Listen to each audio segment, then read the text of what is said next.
तो hey guys, मैं हूं KKZ और आप देख रहे हैं फ्रेंड मेरा channel KKZ production surface. Friends, तो आज की इस वीडियो में हम लोग बात करेंगे फ्रेंड आधार सुपरवाइजर और आधार ऑपरेटर एग्जाम्स के पार्ट 2 के बारे में फ्रेंड, जो क्वेश्चन आंसर होने वाला है हिंदी में होने वाला है, जो NSCIT के थ्रू जो उधई के द्वारा जो आधार सुपरवाइजर एग्ज़ाम लिया जाता है। तो मैंने इसका ऑलरेडी पार्ट 1 बना चुका हूं फ्रेंड, जिसमें कि मैंने 30 क्वेश्चंस कराए हैं MCQ क्वेश्चन आंसर्स।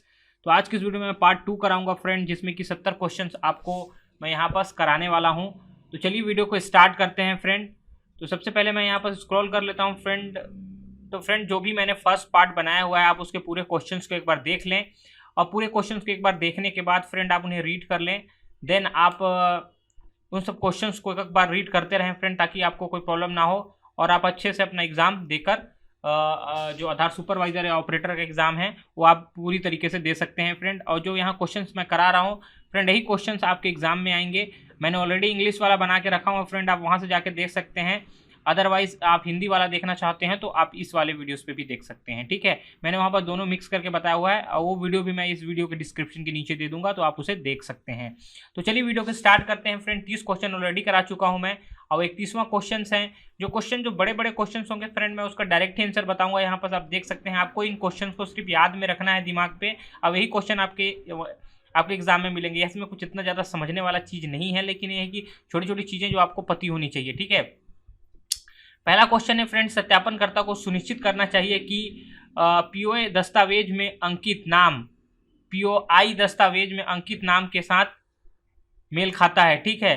तो फ्रेंड देखिए, मतलब जो भी POI दस्तावेज होता है उसका जो नाम है वो आपका POI दस्तावेज के नाम से मतलब सेम होना चाहिए, दोनों का नाम, ठीक है। तो जो यहाँ पर जो बताया जा रहा है वो सच है फ्रेंड, मतलब सत्य है। तो इसका जो राइट आंसर होने वाला है सच। तो आपको सच पे यहाँ पर टिक लगा देना है फ्रेंड। देखिए फ्रेंड, एक क्वेश्चन सच और झूठ पे दिया हुआ है, तो इसको आप सत्य और असत्य भी बोल सकते हैं, कोई दिक्कत नहीं है, ठीक है। तो इसका राइट आंसर होगा सच। तो बस आपको क्वेश्चंस पढ़ते जाना है फ्रेंड, और आपको ये सब क्वेश्चन लोगों को आपको हल्का हल्का रीड करते हुए जाना है। 32वां क्वेश्चन है फ्रेंड, किसका नाम केयर ऑफ जगह में दिया जाना चाहिए। फ्रेंड, आपको पता होगा कि आधार कार्ड का जो हम बैक साइड हम लोग यूज करते हैं, देखे होंगे आधार कार्ड जहाँ एड्रेस दिया होता है वहाँ बस केयर ऑफ होता है, जहाँ C कैपिटल में C और बैक स्पेस दिया होगा, और साथ में वहाँ पर O दिया रहता है, ठीक है। CO होता है, फिर आपका W, ठीक है, WO होता है। तो फ्रेंड, इसका केयर ऑफ का मतलब CO का मतलब होता है केयर ऑफ की जगह में दिया जाना चाहिए, ठीक है फ्रेंड। बच्चे का नाम ऑप्शन में दिया हुआ है। दूसरा है कोई भी व्यक्ति जो 18 वर्ष या उससे अधिक है। माँ का नाम या परिवार के मुखिया का नाम। देखिए फ्रेंड, यदि आप यहाँ पर बोल सकते हैं कि यदि आप बॉयज़ हैं तो आपको पता होगा कि केयर ऑफ में आपके पिता का नाम डलता है, और यदि गर्ल्स भी है जो 18 साल से जिसका शादी नहीं हुआ है, वहाँ भी केयर ऑफ में पिता का नाम डल सकता है। लेकिन फ्रेंड, लड़कियों के केस में अलग होता है। यदि लड़कियों का शादी हो जाता है तो उनके आधार कार्ड में अपडेट हो जाता है, वहाँ पर केयर ऑफ में हस्बैंड का नाम ऐड हो जाता है। तो लेकिन यहाँ पर सिर्फ केयर ऑफ का ऑप्शन पूछा हुआ है, तो इसमें परिवार का जो मुखिया होता है, जैसे कि पिताजी, उसका नाम होता है। तो यहाँ पर D is the right answer, परिवार का मुखिया। 33वां क्वेश्चन है फ्रेंड, बच्चे के नामांकन के समय निम्न में से क्या अनिवार्य है। तो इसमें दिया है माता पिता का आधार नंबर, ठीक है, माता पिता की शैक्षणिक योग्यता का प्रमाण पत्र, बच्चे के जन्म प्रमाण पत्र पर राजपत्रित अधिकारी के हस्ताक्षर, एक परिचयकर्ता से परिचय। तो फ्रेंड, इसका जो राइट आंसर होने वाला है ए, माता पिता का आधार नंबर। क्योंकि फ्रेंड, बच्चे का जिस समय जन्म होता है, बच्चे की कोई हाईली डॉक्यूमेंट नहीं होती है, ना ही उसका कोई एजुकेशनल डॉक्यूमेंट होता है, ना ही उसका कुछ शैक्षणिक योग्यता वाला डॉक्यूमेंट कुछ होता है। तो बच्चे का शुरुआती टाइम होता है, इसलिए वहाँ पर कोई डॉक्यूमेंट नेसेसरी नहीं होता बच्चे के लिए। लेकिन हाँ, उनके लिए माता पिता का जो आधार नंबर है वो होना चाहिए। तो ए इज राइट आंसर, ठीक है।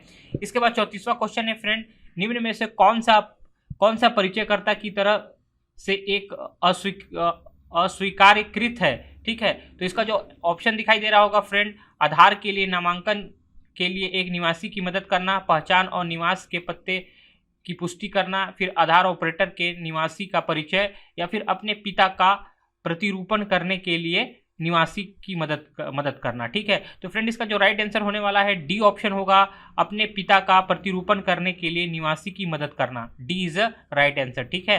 35वां क्वेश्चन है फ्रेंड, यहाँ पर परिचयकर्ता को एक निवासी के नामांकन का समर्थन करने के लिए आधार क्लाइंट पर अपना बायोमेट्रिक उपलब्ध कराना होगा। तो इसका फ्रेंड देखिए, जो ऑप्शन है सच और झूठ में, तो फ्रेंड जी जी इसमें इसका राइट आंसर होगा फ्रेंड, उसका बायोमेट्रिक उपलब्ध कराना होगा, तो इसका राइट आंसर हो जाएगा सत्य या फिर सच, ये इज राइट आंसर।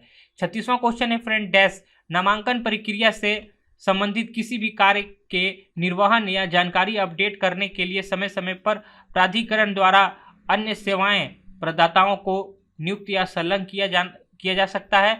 तो फ्रेंड इसका ऑप्शन जो है बायोमेट्रिक है, दूसरा है लेखा परीक्षक है, तीसरा है पहचान का प्रमाण, चौथा है निवासी। तो फ्रेंड इसका राइट आंसर होने वाला है निवासी, D is a right answer. इसके बाद फ्रेंड देखिए 37वां क्वेश्चन है, प्राधिकरण, ठीक है, प्राधिकरण डैश उपलब्ध करेगा जिसका उपयोग कर रजिस्ट्रार एक सूचीबद्ध नामांकन एजेंसी को CIDR में भेज सकता है। तो फ्रेंड देखिए जो बड़े बड़े क्वेश्चंस होंगे फ्रेंड उसके ऑप्शंस को मैं नहीं पढ़ूंगा, उसका आंसर डायरेक्ट बता दूंगा, जो छोटे छोटे रहेंगे उसका आपको मैं यहाँ पर मतलब एक्सप्लेन थोड़ा सा कर दूंगा फ्रेंड, ठीक है, ताकि वीडियोस थोड़ी छोटी बने, ज़्यादा लंबी वीडियोस ना बने, ठीक है। तो इसका ऑप्शन है निवासी का विवरण डाटा, दूसरा है नामांकन ID, तीसरा है पैनल के लिए अनुरोध, चौथा है नामांकन एजेंसी कोड। तो इसका राइट आंसर होने वाला है फ्रेंड नामांकन एजेंसी कोड, ठीक है, मतलब नामांकन एजेंसी कोड को ये भेज देता है, ठीक है। तो यहाँ पर चौथा जो ऑप्शन होगा D is a right answer. इसके बाद फ्रेंड देखिए यहाँ पर 38वां क्वेश्चन है, इस नियम की अनुसूची में उल्लिखित सेवाएं प्रदाताओं के लिए नामांकन एजेंसियां हमेशा डैश का पालन करेगा। तो इसमें फ्रेंड है ए आचार विचार, दूसरा आचार संहिता, तीसरा मान और चौथा जो है वो है दिशा निर्देश। तो फ्रेंड इसका जो राइट आंसर होने वाला है वो होने वाला है आचार संहिता, ठीक है, आचार संहिता इज राइट आंसर। फ्रेंड इन सभी क्वेश्चंस को आपको दिमाग पे रखना है, एक बार रीड करते हुए जाना है और रीड करते हुए ही आपको ये सब क्वेश्चन को टिक लगाते हुए जाना है, क्योंकि एक बार आप पढ़े रहेंगे तो आपको दिमाग पे रहेगा फ्रेंड, ज्यादा इसमें कुछ सोचने की नहीं है इसमें, ठीक है। एक बार आप रीड करते हुए जाइए क्वेश्चंस को।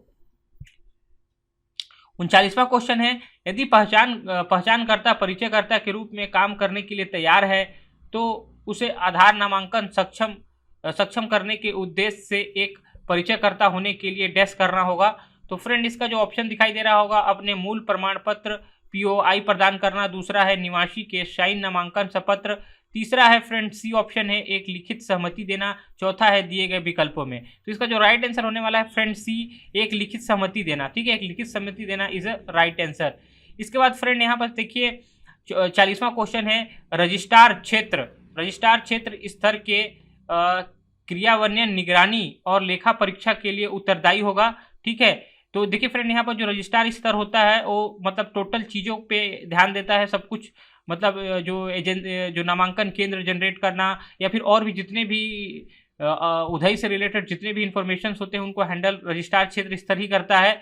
तो इसका जो आंसर होगा फ्रेंड सत्य होगा, सच होगा, ए इज अ राइट आंसर।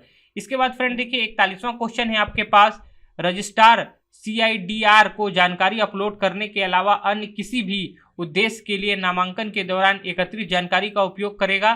तो फ्रेंड देखिए इसमें जो ऑप्शन है वो होगा बी झूठ, मतलब असत्य, right is answer is B option झूठ, ठीक है। इसके बाद फ्रेंड 42वां क्वेश्चन है आपके पास, रजिस्ट्रारों को एजेंसियों को तीसरे पक्ष को नामांकित करके उप अनुबंध नामांकन कार्यों की अनुमति है, ठीक है। तो फ्रेंड इसका भी जो आंसर होगा बी वाला होगा झूठ, ठीक है, तो बी इज राइट आंसर झूठ। इसके बाद फ्रेंड यहाँ पर 43वां क्वेश्चन है, सेवा प्रदाताओं के हितों की रक्षा करने के लिए सर्वश्रेष्ठ प्रयास करेगा, ठीक है। तो फ्रेंड इसका जो ऑप्शन दिया हुआ है आपके पास देख सकते हैं, ए रजिस्ट्रार, बी है प्रेक्षकों, सी है निवासी, डी है एजेंसी। तो फ्रेंड इसका राइट आंसर होने वाला है निवासी, ठीक है, निवासी इज अ राइट आंसर, सी वाला। इसके बाद फ्रेंड देखिए यहाँ पर 44वां क्वेश्चन है आपके पास, प्राधिकरण के माध्यम से नामांकन एजेंसियों को सूचीबद्ध करेगा, ठीक है। कौन है जो प्राधिकरण के माध्यम से नामांकन एजेंसी को सूचीबद्ध करेगा? पहला ऑप्शन है ओपन RFE प्रक्रिया, बी है प्रेक्षक, सी है रजिस्ट्रार और डी है UIDI। तो इसका जो राइट आंसर होने वाला है फ्रेंड ए वाला, ठीक है, ओपन RFE प्रक्रिया इज अ राइट आंसर। इसके बाद 45वां क्वेश्चन है, रजिस्ट्रार क्षेत्रीय स्तर की जनशक्ति को काम पर रखने के लेने की अनुमति दे सकते हैं, तो दे सकते हैं तीसरे पक्ष के माध्यम से, ठीक है। तो इसमें जो जो रजिस्ट्रार क्षेत्रीय स्तर होता है, मतलब इसमें जो बताया जा रहा है कि जो राष्ट्रीय क्षेत्रीय स्तर है उसमें रजिस्ट्रार का मेन भूमिका क्या होता है, या फिर वो जो तीसरे पक्ष के माध्यम से मतलब उसको अनुमति दे सकता है कि नहीं दे सकता है, इसके बारे में बताया जा रहा है। तो फ्रेंड बिल्कुल दे सकता है। तो इसका जो राइट आंसर होने वाला है ए सच, ए इज राइट आंसर, सत्य इज राइट आंसर। 46वां क्वेश्चन है फ्रेंड, प्राधिकरण नामांकन एजेंसी कोड उपलब्ध कराएगा जिसके उपयोग प्रयोग से रजिस्ट्रार सूचीबद्ध नामांकन एजेंसी को डैश के लिए ऑनबोर्ड कर सकता है। ठीक है। तो जो रजिस्ट्रार है वो सूचीबद्ध नामांकन एजेंसी को ऑनबोर्ड कर सकता है। ठीक है। तो इसके लिए जो ऑप्शन दिया हुआ है फ्रेंड, इसमें दिया हुआ है ए UIDI, दूसरा है बी है आधार, सी है CIDR और डी है DET। ठीक है। तो इसका जो राइट आंसर होने वाला है फ्रेंड सी वाला ऑप्शन होगा, CIDR। ठीक है, इज राइट आंसर। 47वां क्वेश्चन है फ्रेंड, नामांकन एजेंसी CIRDR को जानकारी अपलोड करने के अलावा अन्य किसी भी उद्देश्य के लिए नामांकन के दौरान एकत्रित जानकारी का उपयोग कर सकते हैं। ठीक है। तो फ्रेंड देखिए, जो नामांकन एजेंसी होता है वो CIRDR को जो जानकारी अपलोड करने के अलावा जो होता है वो कौन कौन सी चीज़ों पे अपनी जानकारी को और जगह स्टोर करके रख सकता है, उसके बारे में पूछा जा रहा है। तो फ्रेंड नहीं, वो जो नामांकन एजेंसीज हैं वो ये काम नहीं कर सकती। तो इसका जो राइट आंसर होने वाला है बी झूठ, असत्य। फ्रेंड याद रखिएगा। ठीक है। इसके बाद 48वां क्वेश्चन है फ्रेंड, सेवा प्रदाताओं को अपनी गतिविधियों में मेकर चेकर अवधारणा का पालन नामांकन और अध्ययन मतलब एनरोलमेंट या अपडेट डाटा की सटीकता सुनिश्चित करने के लिए करना चाहिए। तो फ्रेंड जी, ये आप कर सकते हैं। ठीक है। जो सेवा प्रदाताओं को अपनी गतिविधियां चेकर मेकर जो अवधारणा का पालन करने के लिए नामांकन जो भी इनरोलमेंट या अपडेट का जो प्रक्रिया होता है उसके लिए वो सुनिश्चित कर सकता है। तो इसका जो राइट आंसर होने वाला है सत्य। ठीक है, सच, ए इज राइट आंसर। 49वां क्वेश्चन है फ्रेंड, प्राधिकरण द्वारा रजिस्ट्रार नियुक्त किए जाएगा डैश के माध्यम से देश भर के निवासियों के नामांकन, इनरोलमेंट और अद्यतन के लिए मतलब अपडेट के लिए वह उन सभी संस्थाओं को शामिल कर सकते हैं जो अपने कार्यक्रम के कार्यान्वयन के सामान्य पाठ्यक्रम में निवासियों के साथ बातचीत कर सकते हैं। तो इसका जो राइट आंसर होगा फ्रेंड वो होगा बी वाला ऑप्शन होगा, समझौता ज्ञापन या समझौता। ठीक है, समझौता ज्ञापन या समझौता इज राइट आंसर। इसके बाद फ्रेंड 50वां क्वेश्चन है यहाँ पर, डैश क्षेत्र स्तर निष्पादन, निगरानी और लेखा परीक्षा के लिए उत्तरदायी होगा। तो मैंने बताया था फ्रेंड, जो क्षेत्र स्तर होता है, जो भी एग्जाम कंडक्ट कराता है, निगरानी रखता है या फिर लेखा परीक्षा के लिए जो उत्तरदायी होता है वो रजिस्ट्रार क्षेत्र स्तर होता है। तो इसका जो राइट आंसर होने वाला है वो डायरेक्ट सी होगा, registrar. C is right answer friend. ठीक है। इसके बाद 51 क्वेश्चन है फ्रेंड, रजिस्ट्रार नामांकन के दौरान एकत्र की गई जानकारी का उपयोग नहीं करेगा अन्य किसी भी प्रयोजन के लिए पर डैश पर जानकारी अपलोड करने के अलावा। ठीक है। तो फ्रेंड जो यहाँ पर देख सकते हैं, जो इसका जो राइट आंसर होने वाला है वो होने वाला है CIDR। ठीक है। जो ऑप्शन दिया हुआ है फर्स्ट वाला option A is right answer. जो रजिस्ट्रार है फ्रेंड, नामांकन के द्वारा जो भी इंफॉर्मेशन जो स्टोर करके रखती है उसका यूज वो जो होता है CIDR के लिए यूज नहीं कर सकता। ठीक है, CIDR के लिए यूज नहीं कर सकता, बस सिर्फ वो अपलोड के अलावा और कुछ काम नहीं कर सकता है। ठीक है। तो इस चीज को याद रखिएगा। तो ए इज राइट आंसर। इसके बाद 52 क्वेश्चन है फ्रेंड, प्राधिकरण एक प्रदान करेगा डैश जिसका उपयोग कर रजिस्ट्रार CIDR के लिए एक पैनल में दाखिला एजेंसी पर वोट कर सकते हैं। तो फ्रेंड इसका जो ऑप्शन होगा वो सी वाला होगा, सी इज राइट आंसर, नामांकन agency code is right answer, याद रखिएगा फ्रेंड। 53 क्वेश्चन है, अधिनियम के तहत प्राधिकरण की स्थापना से पहले प्राधिकरण द्वारा सूचीबद्ध नामांकन एजेंसी को अधिनियम के तहत प्राधिकरण द्वारा डैश के रूप में सूचीबद्ध किया गया माना जाएगा। ठीक है। तो इसका ऑप्शन है अध्यक्ष, दूसरा है सदस्य सचिव, तीसरा है स्थानीय गैर सरकारी संगठनों की प्रतिनिधि, और यहाँ पर देखिए फ्रेंड डी ऑप्शन है नामांकन एजेंसियां। तो इसका जो राइट आंसर होने वाला है फ्रेंड नामांकन एजेंसियां, डी इज राइट आंसर। इसके बाद फ्रेंड देख सकते हैं 54 क्वेश्चन है आपके पास, प्राधिकरण एक डैश प्रक्रिया के माध्यम से दाखिला एजेंसी को सूचीबद्ध होगी। तो इसका जो राइट आंसर होगा फ्रेंड सी वाला ऑप्शन होगा, पैनल के लिए अनुरोध। पैनल के लिए अनुरोध, सी इज द राइट आंसर। इसके बाद फ्रेंड 55 क्वेश्चन है, अधिनियम के तहत किए जा सकने वाले कार्यों के प्रति पूर्वाग्रह के बिना किसी भी सेवा प्रदाता या अन्य व्यक्ति द्वारा किसी भी विनियम, प्रक्रिया, मापन, दिशा निर्देशों या आदेशों का उल्लंघन इस तहत के सेवाओं प्रदाताओं की गतिविधियों का डैश हो सकता है। तो फ्रेंड देखिए इसका जो राइट ऑप्शन दिया हुआ है क्रियान्वयन, तत्काल निलंबन, दंड और चौथा होगा समाप्ति। तो फ्रेंड इसका जो आंसर होगा बी वाला ऑप्शन होगा, तत्काल निलंबन। ठीक है, इज राइट आंसर।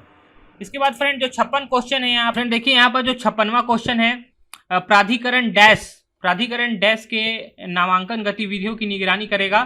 तो जो प्राधिकरण के जो नामांकन की जो निगरानी कौन करेगा, इसका जो ऑप्शन दिया हुआ है फ्रेंड रजिस्ट्रार, बी है एजेंसी और ऑपरेटरों को नामांकित करना, सी है नामांकन के साथ जुड़े पर्यवेक्षक और अन्य कर्मियां, डी ऑप्शन है दिए गए सब के सब। तो इसका जो आंसर होने वाला है फ्रेंड डी, दिए गए सब के सब, जितने दिए हुए हैं ऊपर के तीनों, वो तीनों निगरानी करेंगे। ठीक है, is the right answer. 57 question है फ्रेंड, डैश को प्राधिकरण द्वारा नियुक्त या संलग्न किया जा सकता है निवासी नामांकन प्रक्रिया से संबंधित समय समय पर किसी भी कार्य के निर्वहन और अपडेट करने के लिए। तो इसका जो ऑप्शन है फ्रेंड देखिए यहाँ पर परीक्षण और प्रमापन एजेंसियां, बी है अन्य सेवाएं प्रदाताएं, डी है रजिस्ट्रार और डी है CIDR। ठीक है, तो इसका जो राइट आंसर होने वाला है फ्रेंड वो होने वाला है बी वाला ऑप्शन, अन्य सेवा प्रदाता इज अ राइट आंसर। इसके बाद फ्रेंड 58 क्वेश्चन है, रजिस्ट्रार प्राधिकरण डैश के प्रयोजन के लिए किसी भी किताब, रिकॉर्ड्स, दस्तावेज और कंप्यूटर डाटा की जांच के लिए कब्जे वाले परिसर में उचित पहुंच की अनुमति देगा। ठीक है, तो इसका जो ऑप्शन है फ्रेंड देख सकते हैं यहाँ पर, ए है लेखांकन, बी है वित्तीय प्रशासन, सी है लेखा परीक्षा और डी है अनुपालन। ठीक है, तो इसका जो राइट आंसर होने वाला है फ्रेंड सी, लेखा परीक्षा इज राइट आंसर होगा। ठीक है, तो लेखा परीक्षा इज राइट आंसर। इसके बाद जो 59वां क्वेश्चन है, पंजीयक अपनी वेबसाइटों पर नामांकन और उद्यतन जो इनरोलमेंट और अपडेट सेवाओं के बारे में पर्याप्त और उचित जानकारी प्रदर्शित करेंगे, जिसमें डैश के लिए उपलब्ध व्यक्तियों और सेवाओं के लिए संपर्क विवरण शामिल है। ठीक है, तो जो भी पंजीयक होंगे वो वेबसाइट पे अपना आधार इनरोलमेंट और अपडेट का जितना भी इंफॉर्मेशन है उसको देख सकते हैं। ठीक है, तो उसके लिए जो व्यक्तियां उपलब्ध हैं वो बताया जा रहा है कि कौन से व्यक्ति उपलब्ध होंगे, किससे संपर्क कर सकते हैं आप। तो देखिए जो ए ऑप्शन है NRI, दूसरा है अधिकृत व्यक्ति, तीसरा सी है निवासी और डी है प्रेक्षक। तो इसका जो फ्रेंड जो राइट आंसर होने वाला है सी वाला ऑप्शन, निवासी इज द राइट आंसर। इसके बाद फ्रेंड देखिए यहाँ पर जो यहाँ पर डी ऑप्शन है, 60वां क्वेश्चन है यहाँ पर, इनमें से कौन रजिस्ट्रार के रूप में नियुक्ति के लिए पात्र संस्थाएं हैं। तो इसमें जो क्वेश्चन बताया गया है कि रजिस्ट्रार के लिए नियुक्त पात्र संस्थाएं कौन सी है, तो राज्य एवं संघ राज्य क्षेत्र सरकारों, केंद्रीय मंत्रालयों और विभागों, उनके अधीन एजेंसियां, केंद्र या राज्य सरकार की सार्वजनिक क्षेत्र की कंपनियां, तीसरा है सार्वजनिक क्षेत्र के बैंकों और नेशनल सिक्योरिटी डिपॉजिटरी सहित विनियमन संस्थाएं। मतलब रजिस्ट्रार के रूप में किन्हें नियुक्त किया जा सकता है। देखिए राज्य सरकार का जितने भी एरिया है उनमें भी हो सकता है, केंद्र सरकार से रिलेटेड जितने भी सार्वजनिक क्षेत्र हैं उनको भी रजिस्ट्रार का ओहदा दिया जा सकता है। और सार्वजनिक क्षेत्रों में जो बैंकेज वगैरह है, आपको पता होगा कि आधार एनरोलमेंट वगैरह की जो जगह होती है वहाँ आपको बैंक के अंदर दिया जाता है, कलेक्ट्रेट के अंदर दिया जाता है, जितनी सरकारी संगठन हैं उनके अंदर ही दिया जाता है अभी इनको। ठीक है, तो ये सभी होंगे, तो दिए गए सभी, तो D is a right answer, इसमें डी वाला ऑप्शन राइट होगा। इसके बाद फ्रेंड 61वां क्वेश्चन है आपके पास, रजिस्ट्रार एजेंसियों को डैश में नामांकित करके नामांकन कार्यों के उप अनुबंध की अनुमति नहीं देगा। तो इसका जो ऑप्शन है फ्रेंड, ए है सदस्य सचिव, बी है सेवा प्रदाता, सी है तीसरे पक्ष और डी है प्रेक्षक। तो इसमें जो राइट आंसर होने वाला है फ्रेंड सी वाला ऑप्शन हो रहा है, तीसरा पक्ष सी इज राइट आंसर। इसके बाद फ्रेंड देखिए यहाँ पर 62 क्वेश्चन है, निम्नलिखित में से कौन सा व्यक्ति या संस्था एक रजिस्ट्रार बनने के लिए योग्य है। तो यहाँ पर बताया गया है फ्रेंड कि कौन सा व्यक्ति या संस्था जो है रजिस्ट्रार बनने के लिए योग्य है। तो इसमें ऑप्शन दिया है कोई भी व्यक्ति, बी है कोई भी केंद्रीय सरकार के अंतर्गत संस्था, मंत्रालय, राज्य और सी है भारत सरकार का कोई भी नागरिक, या फिर डी कोई भी व्यक्ति जो एक व्यवसाय चलाने में सक्षम हो। तो इसका जो राइट आंसर होने वाला है फ्रेंड वो बी होगा, क्योंकि जो रजिस्ट्रार का जो अवधा दिया जाता है फ्रेंड ऐसे किसी को भी नहीं दिया जाता है। तो बी ऑप्शन होगा, कोई भी केंद्र सरकार के अंतर्गत संस्था, मंत्रालय या राज्य।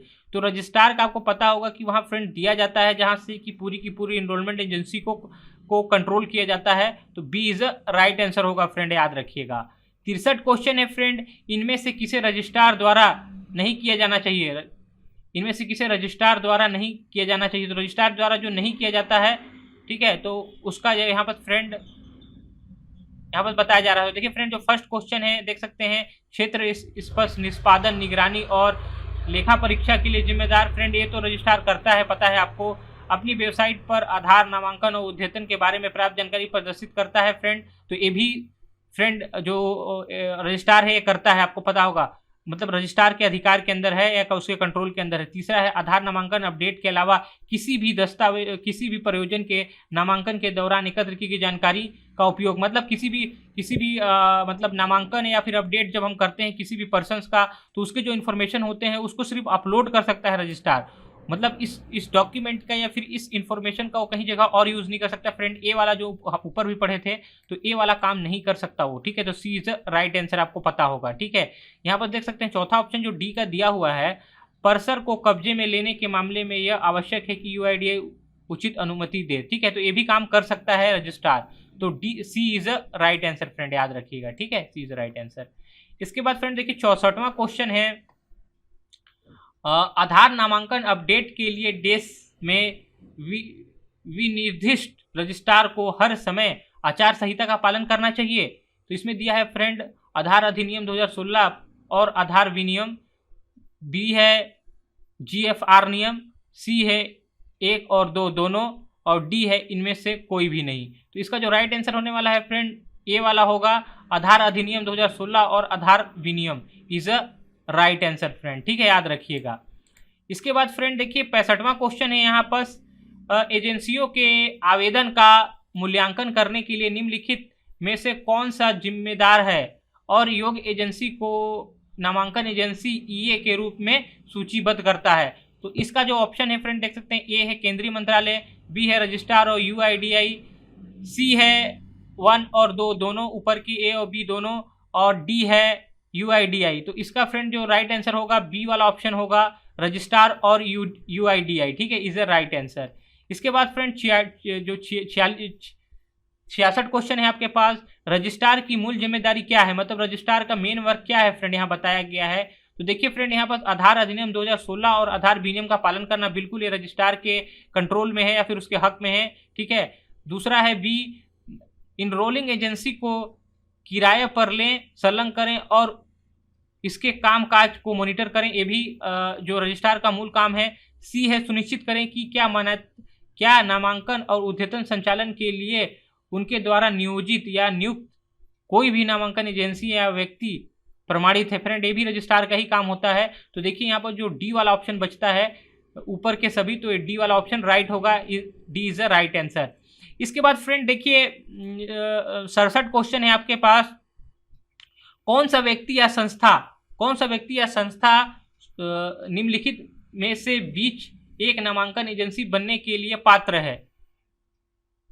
तो फ्रेंड देखिए इसका जो राइट आंसर होने वाला है फ्रेंड मैं डायरेक्ट ही बता देता हूं, यहाँ पर ए वाला ऑप्शन देख सकते हैं, कोई भी व्यक्ति रजिस्ट्रार यूआईडीआई द्वारा निर्दिष्ट आरएफई में नामांकन एजेंसी के लिए उल्लिखित शर्तों को पूरा करने वाला, ठीक है, इज द राइट आंसर होगा ए वाला। तो आप यहाँ पर ए वाले पे टिक लगा लीजिएगा। इसके बाद 68 क्वेश्चन है फ्रेंड, निम्नलिखित मापदंडों में से किस व्यक्ति को एक पर्यवेक्षक की भूमिका के लिए योग्य होने के लिए अर्हता प्राप्त करना चाहिए, ठीक है। तो जो यहाँ पर बात किया जा रहा है कि मतलब कौन से कैटेगरिया रहेगा एक व्यक्ति को सुपरवाइजर की भूमिका देने के लिए, ठीक है। तो इसमें देखिए फ्रेंड 1 2 करके ऑप्शन आपको दिखाई दे रहा होगा, देख सकते हैं 1 2 3 4 5 करके। देखिए यहाँ पर काफ़ी सारा लिस्ट बताया गया है फ्रेंड। देखिए उम्र जो है इतने वर्ष और उससे ऊपर होनी चाहिए, 18 वर्ष और उससे ऊपर होनी चाहिए। बी है मतलब जो एक प्रकार की कैटेगरिया बताया जा रहा है आधार सुपरवाइजर के लिए कि क्या कैटेगरिया होना चाहिए। तो उम्र 18 वर्ष होनी चाहिए, 12th पास होना चाहिए, 10+2 पास होना चाहिए, आधार नंबर होना चाहिए, बिल्कुल ये तीनों चीज़ तो होने ही चाहिए। जब ये तीनों चीज़ रहेंगे तभी आप आधार सुपरवाइजर एग्जाम दे सकते हैं। एक प्रशिक्षक और प्रमाणपत्र एजेंसी से पर्यवेक्षक प्रमाण पत्र प्राप्त किया हुआ होना चाहिए। बेसिक कंप्यूटर में प्रमाण पत्र होना चाहिए। तो फ्रेंड देखिए इनमें से तो सभी चीज़ इंपॉर्टेंट लग रही हैं, देखते हैं इनमें से कौन कौन सी चीज़ें हैं। तो देखिए फ्रेंड जो चौथा वाला ऑप्शन है वो सही है फ्रेंड, ठीक है। जो सी वाला ऑप्शन है सही है, इसमें चारों ऑप्शन सही होंगे 1, 2, 3 और 4, क्योंकि बेसिक कंप्यूटर प्रमाण पत्र के लिए अभी अनिवार्यता नहीं बताया गया है। हालांकि नॉलेज होना चाहिए बेसिक कंप्यूटर का भी, तभी तो आप काम करेंगे, लेकिन इसमें आधार सुपरवाइजर के लिए इतना मैंडेटरी नहीं किया है, लेकिन ये 4 चीज़ें तो होनी ही चाहिए आपके पास, ठीक है। तो सी इज अ राइट आंसर। इसके बाद फ्रेंड देखिए यहाँ पास 69 क्वेश्चन है। ये पर्यवेक्षक के रूप में उसकी या उसकी भूमिका शुरू करने से पहले निम्न में से क्या एक व्यक्ति को क्या प्राप्त होना चाहिए, ठीक है, क्या प्राप्त होना चाहिए। तो इसमें देखिए फ्रेंड बताया गया है कि ऑप्शन दिया है, ए वाला ऑप्शन है कंप्यूटर शिक्षा में मूल बातों की जानकारी का प्रमाण पत्र होना चाहिए, बी है कि स्नातक होना चाहिए, सी है स्थानीय भाषा कीबोर्ड और साथ में लिपियन सहज होना चाहिए, डी है दिए गए क्षेत्र में एक प्रमुख व्यक्ति होना चाहिए। तो फ्रेंड इसका जो राइट ऑप्शन है फ्रेंड यहाँ पर देख सकते हैं सी वाला जो है राइट आंसर होगा फ्रेंड, देख सकते हैं सी वाला इज द राइट आंसर, ठीक है। स्थानीय भाषा कीबोर्ड और साथ के लिपियन सहज होना चाहिए is the right answer, C option. 70 question है फ्रेंड, निम्नलिखित में से कौन सा नामांकन केंद्र में प्रशिक्षण आधार ग्राहक के साथ लैपटॉप डेस्कटॉप की स्थापना के लिए जिम्मेदार है। मतलब वहां पर जो नामांकन केंद्र होंगे फ्रेंड, वहां पर जो आधार ग्राहक के लिए जो लैपटॉप डेस्कटॉप या उनकी सेटअप की स्थापना की या फिर एक सेटअप बनाने के लिए कौन जिम्मेदार है। तो यहाँ प्राधिकरण जो पहला ऑप्शन है, दूसरा है रजिस्ट्रार, तीसरा है ऑपरेटर और पर्यवेक्षक, और डी ऑप्शन है आईटी तकनीशियन। फ्रेंड देखिए प्राधिकरण का काम बिल्कुल नहीं है, रजिस्ट्रार फ्रेंड हेड होता है, ये वो काम नहीं करेगा। देन आईटी टेक्नीशियंस का वहां कोई काम नहीं है, वहां पर जो बैठे रहेंगे वो ऑपरेटर और आपका पर्यवेक्षक, यही 2 काम कर सकते हैं वहां पर, ठीक है। तो सी इज राइट आंसर। 71 क्वेश्चन है फ्रेंड यहाँ पर, पर्यवेक्षक को नामांकन एजेंसी के पास आवश्यक दस्तावेज के साथ अपना बोर्डिंग फॉर्म जमा कराना होगा, जो बाद में इस फॉर्म को सत्यापन करने के लिए संबंधित को प्रस्तुत करता हो। तो इसका जो ऑप्शन होगा फ्रेंड, ए होगा प्राधिकरण के क्षेत्रीय कार्यालय, बी होगा सत्यापन अधिकारी, डी होगा, सी होगा एक और पर्यवेक्षक, और डी होगा रजिस्ट्रार कार्यालय। तो इसका जो राइट आंसर होने वाला है फ्रेंड, ए वाला ऑप्शन होगा प्राधिकरण के क्षेत्रीय कार्यालय, ए वाला ऑप्शन, ठीक है, is the right answer. 72 question है फ्रेंड, निम्नलिखित में से कौन सा ऑपरेटर पर्यवेक्षक ऑन बोर्डिंग के दौरान नामांकित उपयोगकर्ता के रूप में विचार योग्य है। तो फ्रेंड देखिए इसका जो राइट आंसर होने वाला है फ्रेंड, यहाँ पर देखिए डी वाला ऑप्शन होगा, ठीक है, D option is right answer होगा, जिसमें ऑपरेटर सुपरवाइजर जिसका बायोमेट्रिक सत्यापन सत्यापूर्वक हो चुका है और नामांकन क्लाइंट में संग्रहित है। मतलब वो सुपरवाइजर और जो ऑपरेटर है वो जिनका बायोमेट्रिक सत्यापन हो चुका है, जिनका ऑथेंटिकेशन हो चुका है पूरी तरीके से, और जो इनरोलमेंट क्लाइंट में के अंदर उनका जो डाटा है वो स्टोर हो चुका है, वही पर्यवेक्षक ऑन बोर्डिंग के दौरान नामांकित उपयोगकर्ता के लिए विचार योग्य रहेंगे फ्रेंड, याद रखिएगा, ठीक है। 73 क्वेश्चन है यहाँ पर, परिचयकर्ता आधारित नामांकन के मामले में दी गई कौन सी अतिरिक्त जानकारी को एकत्र करना चाहिए।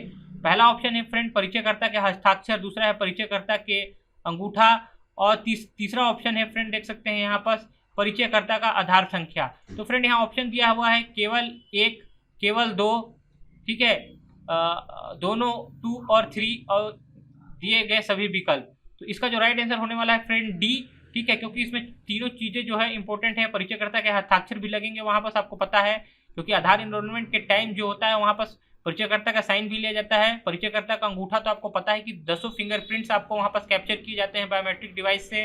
परिचयकर्ता का आधार संख्या तो वहाँ होगा ही फ्रेंड, ठीक है, तो आपको इस चीज़ों को ध्यान में रखना है। तो D is the right answer, दिए गए सभी विकल्प is the right answer. 74 question है फ्रेंड, नामांकन केंद्र के प्रबंधन का हिस्सा होने के नाते निम्न में से एक पर्यवेक्षक को क्या करना चाहिए। मतलब इनरोलमेंट एजेंसी का जो एक मैनेजर होने के नाते एक पर्यवेक्षक को क्या करना चाहिए, उसके काम के बारे में बताया गया है। तो देखिए फ्रेंड, ए है आधार क्लाइंट पर हर नामांकन पर साइन आउट करें, ये ऑप्शन है। बी ऑप्शन है नए निवासियों जिन्होंने कभी नामांकन नहीं किया है का नामांकन सुनिश्चित करने के लिए आधार सुविधा खोज का उपयोग करें, बिल्कुल।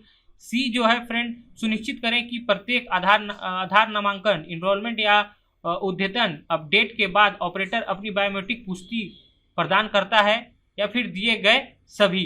तो फ्रेंड डी वाला ऑप्शन राइट होगा, दिए गए सभी विकल्प ऊपर के सही हैं, क्योंकि इन सब पर जो सुपरवाइजर होता है इन सब काम का जो करता धरता जो होता है नामांकन केंद्र में, वो आपका टोटली तरीके से सुपरवाइजर ही होता है, जो कि पूरी तरीके से आधार एनरोलमेंट और अपडेट की प्रक्रिया को मैनेज करता है। तो D is the right answer. इधर 75 क्वेश्चन है फ्रेंड, पर्यवेक्षक यह भी सुनिश्चित करता है कि नामांकन स्टेशन प्रत्येक डैश में कम से कम एक बार समाकालीन हो। तो इसका ऑप्शन है फ्रेंड ए 10 दिन, बी है 15 दिन, सी है 20 दिन और डी है महीना। तो फ्रेंड इसका जो राइट आंसर होने वाला है ए वाला ऑप्शन 10 दिन इज अ राइट आंसर। इसके बाद फ्रेंड जो 76 क्वेश्चन है, पर्यवेक्षक को निम्नलिखित में से कौन सा बैकअप, सिंक और डाटा भेजने के लिए सुनिश्चित करना चाहिए। मतलब एक प्रकार से जो पर्यवेक्षक के लिए जो डाटा भेजने के लिए कौन कौन सी इसमें जो स्टेप्स हैं उसमें जो सुनिश्चित करना चाहिए। तो इसमें देखिए फ्रेंड, यहाँ बाय हार्ड डिस्क पर दिन में 2 बार नामांकन डाटा का बैकअप लें। फ्रेंड देखिए बाय हार्ड डिस्क जिसे कि एक्सटर्नल हार्ड डिस्क बोला जाता है, ठीक है, चाहे वो 1 GB 2 GB, चाहे वो 1 TB 2 TB का हो, उसमें हो अपना जो दिन में 2 बार बैकअप बना के रखें उन डाटा को, जो कि इनरोलमेंट और जो भी निवासियों के जो इनरोलमेंट और अपडेट का डाटा है उनको हार्ड डिस्क में बैकअप बना के रखें, पहला ऑप्शन है। दूसरा ऑप्शन है अपने व्यक्तिगत ईमेल आईडी पर दैनिक नामांकन विवरण भेजें। अपने जो ईमेल पर्सनल ईमेल आईडी है उसमें जो है कि अपना डाटा को बार बार सेव करके रखें, ठीक है। और तीसरा है हर 10 दिनों में कम से कम एक बार नामांकन स्टेशनों को सिंक करें, सिंक मतलब अपडेट करें फ्रेंड, याद रखिएगा, ठीक है। और चौथा ऑप्शन है भेजे गए डाटा के लिए एक रजिस्टर बनाएं, या फिर पांचवा है गूगल क्लाउड पर सभी डाटा सुरक्षित रखें, क्योंकि गूगल क्लाउड आपको पता होगी कि सर्वर होता है, ऑनलाइन सर्वर, उसके ऊपर हम डाटा स्टोर करके रख सकते हैं फ्रेंड। तो देखिए फ्रेंड इसमें जो ऑप्शन बताया गया है इसमें आपको सेलेक्ट करना है प्रथम 2 और 4। बी ऑप्शन है पहला, तीसरा और पांचवा। सी ऑप्शन है दूसरा, तीसरा, चौथा और पांचवा। और डी ऑप्शन है फ्रेंड दिए गए सभी विकल्प। तो इसका जो राइट आंसर होने वाला है फ्रेंड बी वाला ऑप्शन, पहला, तीसरा और पांचवा। पहला, ठीक है, तीसरा और पांचवा। तो फ्रेंड देख सकते हैं आप हार्ड डिस्क में भी रख सकते हैं, और 10 दिन के अंदर 10 दिन में कम से कम आप स्टेशनों को सिंक भी कर सकते हैं, या फिर गूगल क्लाउड के अंदर डाटा को सुरक्षित करके भी रख सकते हैं फ्रेंड। तो इज द राइट आंसर। इसके बाद फ्रेंड 67 क्वेश्चन है, दिन के अंत में पर्यवेक्षक और ऑपरेटर को उसके द्वारा बनाई गई नामांकन पैकेट की समीक्षा करने की अनुमति देनी चाहिए, ठीक है।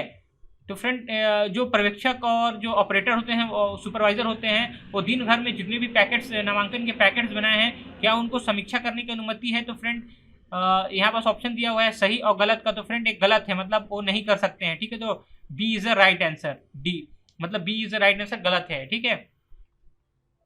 यहाँ पास फ्रेंड 78 क्वेश्चन है, नामांकन डाटा में दर्ज की गई किसी भी त्रुटि के मामले में निम्न में से क्या किया जाना चाहिए। तो मतलब जो भी डाटा नामांकन के टाइम यदि गलत दर्ज कर दिया गया है तो उसके लिए क्या सोल्यूशन होना चाहिए उसके बारे में बताया है। तो ए है विवरण को सही ढंग से भरने के लिए निर्देशों का उपयोग करें, ठीक है। बी ऑप्शन है एक पर्यवेक्षक को सही डाटा की पहचान करने की जरूरत है, निवासी को सूचित करें कि सुधार समय सीमा के भीतर नामांकन केंद्र में आए। डी ऑप्शन है निवासी के घर पर जाएं और सही जानकारी एकत्रित करें। तो फ्रेंड इसके लिए फ्रेंड जो सी ऑप्शन है वो राइट है, क्योंकि निवासी को सूचित करें कि सुधार समय सीमा के भीतर नामांकन केंद्र में आए, क्योंकि फ्रेंड निवासी को मतलब सूचित किया जाना चाहिए कि वो समय रहते ही अपने नामांकन केंद्र में आए और अपने जो भी डाटा है उनको सही फिल करा लें, ठीक है। तो सी इज द राइट आंसर। यहाँ पर फ्रेंड 79 क्वेश्चन है आपके पास, निम्नलिखित क्रियाओं में से कौन सा एक पर्यवेक्षक को दिन के अंत में करना चाहिए। मतलब जब एक सुपरवाइजर और ऑपरेटर एक केंद्र में बैठ रहे हैं नामांकन केंद्र में, और दिन भर में जो निवासी उनके साथ आ रहे हैं, नामांकन करवा रहे हैं, अपडेट करवा रहे हैं, और लास्ट में जब वो जो अपना केंद्र है उसको ऑफ करने जा रहे हो, तो लास्ट में वो ऐसा क्या करें जो उसके बारे में बताया गया है, इनमें से कौन सा जो है सही है। तो उसकी या उसके फिंगरप्रिंट देकर हस्ताक्षर करें। बी है प्राधिकरण को मेल भेजें, सी है दिन भर में नामांकित निवासियों को थोक एसएमएस भेजें, या फिर डी है ऑपरेटर से कहें कि उसकी उंगली का निशान देकर साइन ऑफ करें। तो फ्रेंड जो इसका राइट आंसर है फ्रेंड बी, ए वाला ऑप्शन, ठीक है, उसकी या उसके फिंगरप्रिंट देकर हस्ताक्षर करें, मतलब लास्ट में उसको हस्ताक्षर देना पड़ेगा फिंगरप्रिंट के थ्रू फ्रेंड, ठीक है। तो ए इज द राइट आंसर। इसके बाद फ्रेंड देखिए 80 क्वेश्चन है। एक पर्यवेक्षक नामांकन केंद्र पर कार्यों की निगरानी और लेखा परीक्षा करता है, और लेखा परीक्षा प्रतिक्रिया पूरी टीम की मदद कैसे करती है, ठीक है। तो इसका जो ऑप्शन है फ्रेंड देख सकते हैं, ए वाला ऑप्शन है खराब प्रदर्शन करने वाले ऑपरेटर को हटाया जाए, बी है जिन ऑपरेटरों का प्रदर्शन बेंचमार्क तक नहीं है उनका वेतन में कटौती करना चाहिए, ठीक है। मतलब फ्रेंड एक प्रकार से देखिए जो भी ऑपरेटर्स वगैरह जो भी ऑपरेटर्स वगैरह हैं वो यदि सही ढंग से काम नहीं कर रहे हैं तो कैसे मतलब इस चीज़ को हैंडल करना है, ठीक है। तो इसके बारे में बताया गया है। तो सी ऑप्शन है नामांकन के संचालन और डाटा की गुणवत्ता के सुधार क्षेत्रों की पहचान करें, डी ऑप्शन है मामलों को प्राधिकरण के पास आगे भेजें। तो इसका जो राइट आंसर है फ्रेंड ये होने वाला है सी, ठीक है, नामांकन के संचालन और डाटा की गुणवत्ता को सुधार क्षेत्रों की पहचान करें। तो सी इज राइट आंसर। तो फ्रेंड मतलब फ्रेंड यदि आप अभी तक हमारे वीडियो के साथ बने हुए हैं तो फ्रेंड हमारे वीडियो को लाइक जरूर करें फ्रेंड, और हमारे चैनल को सब्सक्राइब करें फ्रेंड, क्योंकि हमारे चैनल में इसी तरीके के वीडियोस आने वाले हैं IBPF, टेक एग्जाम से रिलेटेड, इंश्योरेंस से, रैप एग्जाम, VLE INS से।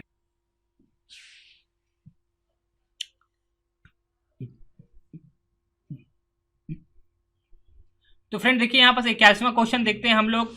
एक ऑपरेटर और पर्यवेक्षक कौन है, ठीक है, जो एक आधार सुपरवाइजर है या फिर एक ऑपरेटर है वो कौन है।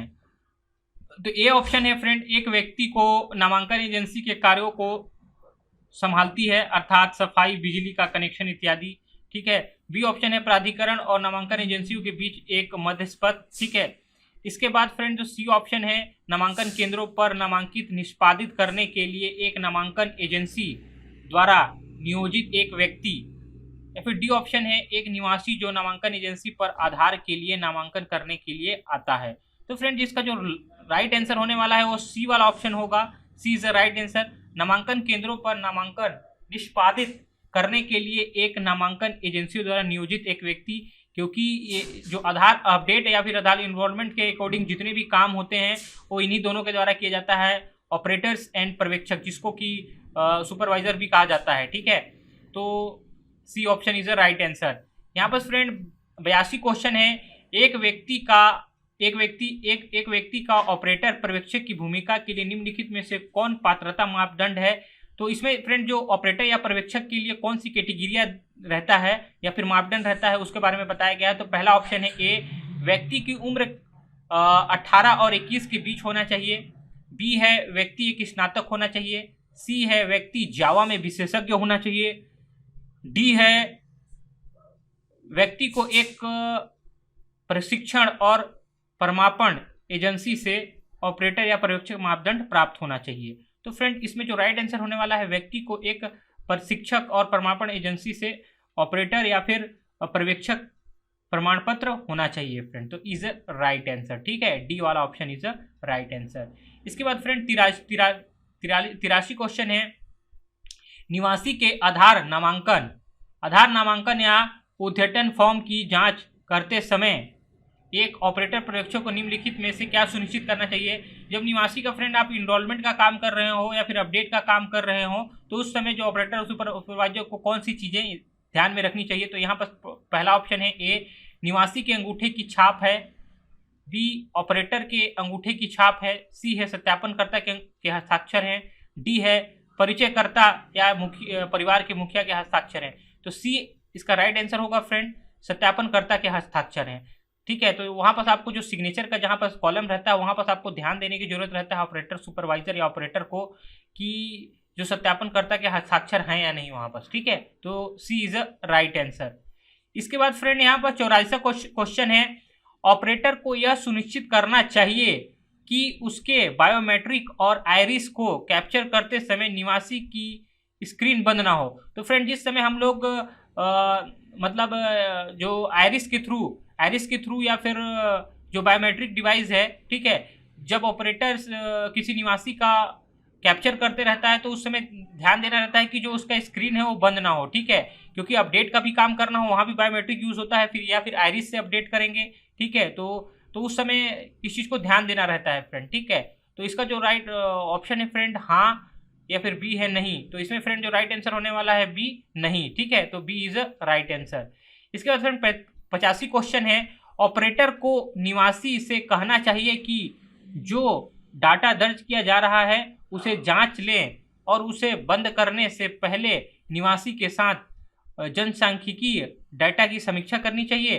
तो फ्रेंड देखिए इसका जो ऑप्शन है सच या सत्य और बी झूठ या असत्य, तो फ्रेंड ये सही चीज़ है।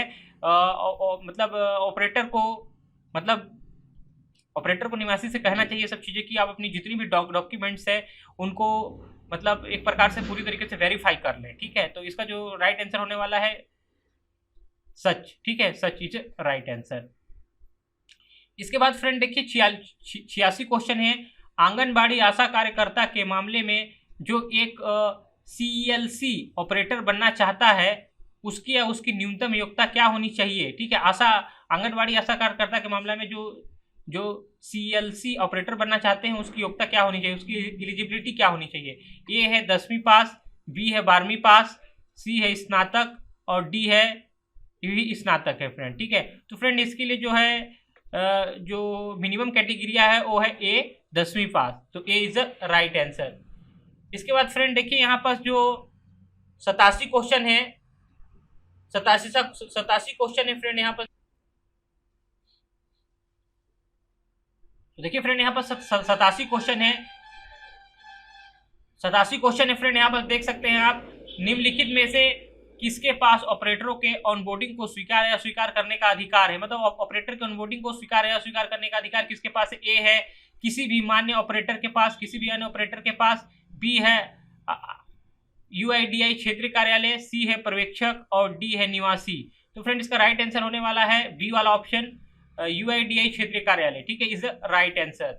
इसके बाद फ्रेंड 88 क्वेश्चन है, एक बच्चे का नामांकन करने के लिए निम्न में से क्या उपयोग किया जाता है, ठीक है। बच्चे का नामांकन या बच्चे का एनरोलमेंट करने के लिए क्या उपयोग किया जाता है, तो ए है CLC टैबलेट, बी है कोई भी CLC क्लाइंट के साथ स्थापित डेस्कटॉप कंप्यूटर, सी है कोई भी CLC क्लाइंट के साथ स्थापित कंप्यूटर लैपटॉप, या फिर डी है नामांकन फॉर्म। तो इसका जो ए वाला ऑप्शन होगा फ्रेंड राइट आंसर, ठीक है। जो CLC टैबलेट होता है उसके थ्रू बच्चे का नामांकन किया जाता है, तो ए इज राइट आंसर। 89 क्वेश्चन है फ्रेंड यहाँ पर, निम्नलिखित में से आधार क्लाइंट सॉफ्टवेयर में एक CLC ऑपरेटर जोड़ने के लिए क्या किया जाता है। तो इसका जो ऑप्शन है फ्रेंड यहाँ पर ऑपरेटर के मूल पहचान प्रमाण दस्तावेज लें, बी है ऑपरेटर के हस्ताक्षर लें, सी है ऑपरेटर के बायोमेट्रिक्स लें और डी है ऑपरेटर के मूल योग्यता प्रमाण पत्र लें, ठीक है। तो इसका राइट आंसर होने वाला है सी, ऑपरेटर के बायोमेट्रिक्स लें, ठीक है। मतलब जो CLC ऑपरेटर को जोड़ने के लिए फ्रेंड जो उसके अंदर जो इंपॉर्टेंट कैटेगरिया होता है सी वाला ऑप्शन, ऑपरेटर के बायोमेट्रिक्स लेंगे, ठीक है, तो सी इज राइट आंसर। 90 क्वेश्चन है फ्रेंड, सत्यापनकर्ता कौन है, सत्यापनकर्ता कौन होता है फ्रेंड। तो इसमें जो ऑप्शंस बताया गया है कि कौन होगा, तो ए है जो पुष्टि करता है कि दी गई बायोमेट्रिक, ठीक है, बी है व्यक्ति जो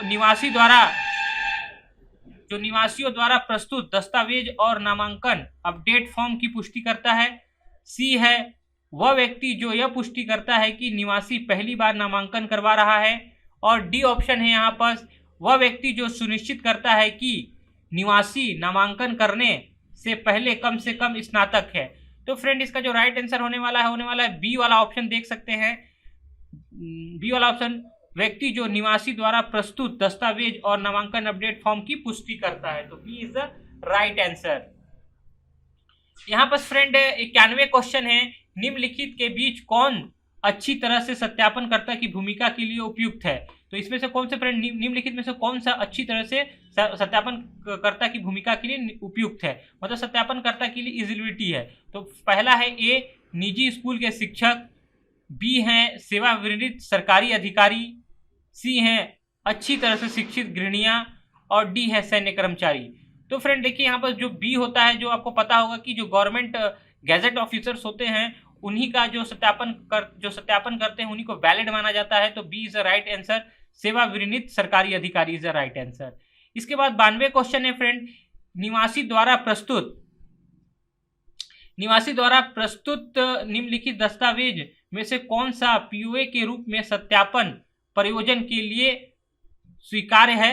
तो इसका जो ऑप्शन देख सकते हैं फ्रेंड, मूल शैक्षणिक योग्यता दस्तावेज, बी है राजपत्रित अधिकारी द्वारा सत्यापित पैन कार्ड की फोटोकॉपी, सी है बिजली का बिल जो 3 महीने से अधिक पुराना ना हो, और डी है दिए गए सभी विकल्प। तो फ्रेंड देखिए जो सी ऑप्शन है वो राइट आंसर होगा, बिजली का बिल जो 3 महीने से अधिक पुराना ना हो, तो इज अ राइट आंसर।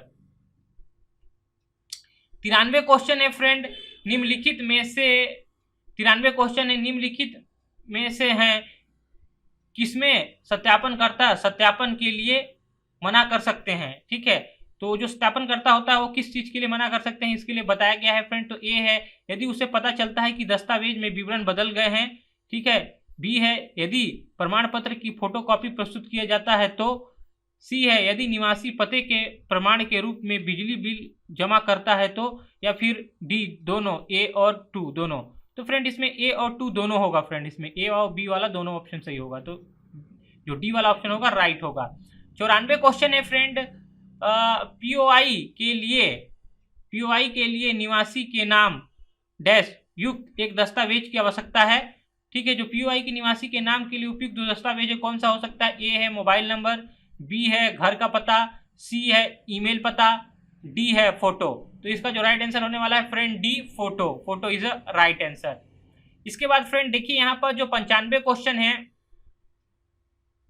एक निवासी ने आधार नामांकन के लिए आपसे संपर्क किया। ठीक है, पीओआई में निवासी का नाम चंद्र प्रसाद है, जबकि पीओए में यह चंद्रशेखर है। तो आप इस तरह के मामले में क्या करेंगे? तो इसका ऑप्शन है ए चंद्र प्रसाद के रूप में नाम दर्ज करें, बी चंद्रशेखर के रूप में नाम दर्ज करें, सी है चंद्रशेखर प्रसाद के रूप में नाम दर्ज करें, या फिर आवेदन अस्वीकार करें। तो फ्रेंड इसका जो राइट आंसर होने वाला है वो डी होगा, आवेदन अस्वीकार करें। क्योंकि फ्रेंड उसका आवेदन जो डॉक्यूमेंट्स है उसमें क्योंकि जो नाम है वो सिमिलर नहीं है, डिफरेंट नाम है, इससे वो प्रॉब्लम्स में आ सकता है फ्रेंड। ठीक है, तो D is the right answer. 96 question है यहाँ पर, यदि नामांकनकर्ता द्वारा प्रस्तुत 2 दस्तावेजी प्रमाण में एक ही नाम में भिन्नता है तो आप इस मामले में क्या करेंगे? तो इसका जो राइट ऑप्शन देखते हैं फ्रेंड, ए है शैक्षणिक योग्यता प्रमाण पत्र में दिया हुआ नाम दर्ज करें। जो उनके मार्कशीट के अंदर जो नाम दिया हुआ होता है सबसे वैलिड होता है, उसी से आपका आधार कार्ड बनेगा, उसी से आपका पैन कार्ड बनेगा, उसी से और भी जितने डॉक्यूमेंट्स है वो बनाए जाते हैं। तो उसकी शैक्षणिक योग्यता में दिया गया है क्या नाम दर्ज करें। ठीक है, बी है निवासी का पूरा नाम दर्ज करें, सी है निवासी द्वारा सुझाए गए नाम को दर्ज करें, और डी है पीओए दस्तावेज में दर्ज नाम को दर्ज करें। तो इसका जो राइट आंसर होने वाला है फ्रेंड डी वाला ऑप्शन, पीओए दस्तावेज में दर्ज नाम को दर्ज करें। ठीक है, जो पीओए में दस्तावेज में जो नाम दर्ज रहेगा उसी को आप दर्ज करेंगे, तो D is the right answer. इसके बाद फ्रेंड देखिए यहाँ पर 97 क्वेश्चन है, ऑपरेटर को ऑपरेटर की भूमिका लेने से पहले निम्न में से क्या करना चाहिए? तो फ्रेंड देखिए इसका जो राइट आंसर होने वाला है बी, प्राधिकरण की वेबसाइट पर उपलब्ध आधार नामांकन और अपडेट और प्रमाणिक प्रशिक्षण सामग्री पढ़ें। मतलब जो ऑपरेटर की भूमिका निभाने से पहले वो जो आपकी जो उधई वेबसाइट के अंदर जो भी डिटेलिंग दी गई हुई है, जो भी ऑपरेटर से रिलेटेड काम उनकी पूरी बारे में बताया गया है, उनको आप पूरी तरीके से पढ़ें, देन आप ऑपरेटर की भूमिका के लिए एलिजिबल हैं या फिर काम करने लायक हैं। तो B is the right answer. 98 question है फ्रेंड यहाँ पर, पर्यवेक्षक यह सुनिश्चित करे कि नामांकन केंद्र के कर्मचारी निर्धारित शुल्क के अलावा कोई भी अतिरिक्त शुल्क पैसे के लिए ना कहे। ठीक है फ्रेंड, तो जो पर्यवेक्षक होता है फ्रेंड वो वहां पर सुनिश्चित करता है कि आधार केंद्र में कर्मचारी निर्धारित शुल्क के अलावा जो भी आधार का अपडेट या फिर इनरोलमेंट का जो भी शुल्क वहां बताया गया है, ठीक है, वहां बोर्ड पे जो भी शुल्क बताया गया है उससे ज्यादा पैसा ना ले। ठीक है, तो ये सही है या फिर गलत है? तो फ्रेंड ये कथन जो है सही है, तो ए वाला इज राइट आंसर होगा। इसके बाद फ्रेंड देखिए 99 क्वेश्चन है, उपक्रमों बैंक सहित कोई भी सेवानिवृत्त अधिकारी दोनों में से सरकार और सार्वजनिक क्षेत्र में डैश के रैंक के नीचे नहीं हो तो ही तो ही प्रमाणक के रूप में तैनात किया जाएगा। मतलब जो भी ऑफिसर्स होते हैं फ्रेंड, उनकी एक रैंक होती है, ठीक है।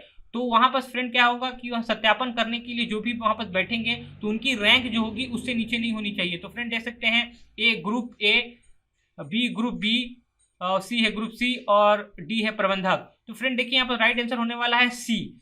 तो सी मतलब ग्रुप सी से नीचे नहीं होना चाहिए फ्रेंड, याद रखिएगा, ठीक है। 100वां क्वेश्चन है फ्रेंड, निम्नलिखित जानकारी के मद्दों में से कौन सा केवल रिकॉर्ड के लिए एकत्र किया जाता है और कोई सत्यापन नहीं किया जाता है, ठीक है फ्रेंड। तो इसका जो राइट आंसर होने वाला है फ्रेंड देख सकते हैं वयस्कों के मामले में माता पिता के बारे में जानकारी। तो ए इज द राइट आंसर होगा इसका फ्रेंड, क्योंकि जो भी 18 साल से ऊपर हो चुके हैं तो उनके मामले में माता पिता की जानकारी जो होती है फ्रेंड उसको एकत्रित नहीं किया जाता है, क्योंकि ऑलरेडी वो 18 साल से ऊपर हो चुका है वयस्क, और उसकी जो बहुत सारी डिटेलिंग जो होती है उसकी इंडिविजुअल खुद की होती है। तो उसके बाद माता पिता की जानकारी उतनी मैटर नहीं करती, हालांकि उनका नाम और पता मैटर करता है, बाकी चीजें मैटर नहीं करती है फ्रेंड। तो फ्रेंड देखिए मैंने आज की वीडियो में टोटल 70+ क्वेश्चन आपको करा दिए हैं। पहले वाले जो पार्ट थे उसमें मैंने 30 क्वेश्चंस कराए थे और अभी वाले पार्ट्स पे मैंने 70 क्वेश्चन करा दिए हैं। तो टोटल 100 क्वेश्चन हो चुके हैं फ्रेंड दोनों पार्ट्स को जोड़ के। तो फ्रेंड इसके बाद जो है फ्रेंड इसका थर्ड पार्ट आने वाला है जो कि काफ़ी इंपॉर्टेंट होगा। तो फ्रेंड आप यदि आधार सुपरवाइजर ऑपरेटर का एग्जाम दे रहे हैं, आपके फ्रेंड्स यदि कोई दे रहा है एग्जाम दे रहा है, तो आप इस वीडियो को उन्हें सजेस्ट करें, क्योंकि हूबहू यही क्वेश्चन आपके एग्जाम में आएंगे। और फ्रेंड हमारे चैनल को सब्सक्राइब करना ना भूलें, क्योंकि फ्रेंड आप हमारे चैनल को सब्सक्राइब करेंगे तो हम आपके लिए ऐसे इंटरेस्टेड वीडियो लेके आएंगे और साथ में बहुत सारी इन्फॉर्मेटिव वीडियो आपके लिए बनाएंगे फ्रेंड। तो फ्रेंड यदि आपको वीडियो पसंद आया होगा तो हमारे वीडियो को लाइक कीजिए, सब्सक्राइब कीजिए, अपने फ्रेंड के साथ भी शेयर कीजिए और मिलते हैं ऐसे इंटरेस्टेड वीडियो के साथ। तब तक के लिए गुड बाय।